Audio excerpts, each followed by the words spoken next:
said yesterday we did not have the majority, but we have the gavel. Excuse me. We don't have the gavel. We don't have the... We have our own gavel.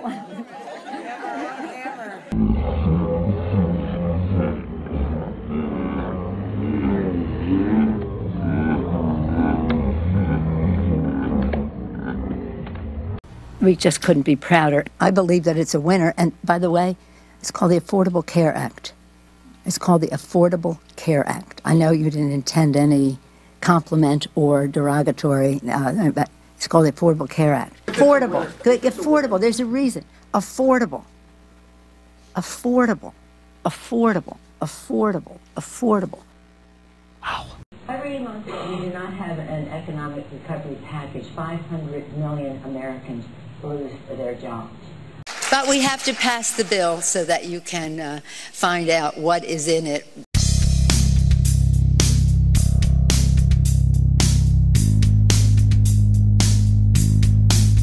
New details tonight on an epic incident in Congress involving House Minority Leader Nancy Pelosi and Republican Congressman Tom Marino. In 2009 and 2010, they had the House, the Senate, and the White House, and they knew this problem existed. They didn't have the strength to go after it back then, but now are trying to make a political issue out of it now.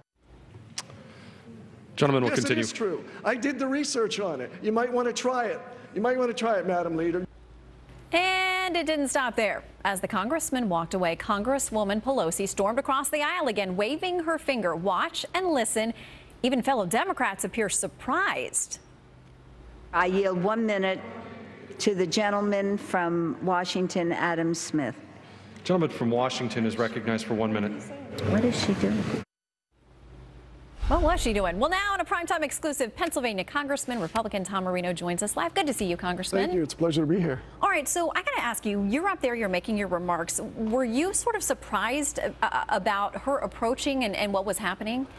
I wasn't surprised, but it's just a breach of protocol. I have never seen it, and my colleagues told me they have never seen it. But look, anything she does will not surprise me anymore. She was clearly upset, and I understand this conversation continued. Can you tell us about any further words that were between the two of you after what we saw there? Sure. When she came over the first time, she called me a liar. You're a liar. This isn't true. And you heard what I said about, look, I was a prosecutor for 18 years, so I did my research, did my homework, and told her about that and said to her that you might want to try that. Well, I got to ask you this. Her office says that she was just coming to remind you that House Democrats had passed the DREAM Act. Obviously, you were saying that Democrats controlled everything, House, Senate, and White House, and didn't get this done. Her office says that she simply wanted to remind you that House Democrats had acted, and they also say that she accepts your apology. Yeah. But was there one? No. First of all, if she wanted to remind me, she could have asked me to yield, to respond, to make a statement. She could have asked for more time on the floor. She didn't. She just simply was losing it. And when I finished and said, you know, I must have struck a nerve here, then she came back and followed me up and said that I was insignificant. What was the context insignificant. Of that? She looked very bizarre, very angry, to the point where she just said, you are insignificant. And, you know, I can take that. As I said, I was a prosecutor for 18 years. I was threatened by drug dealers, murderers, and organized crime. This was a walk in the park.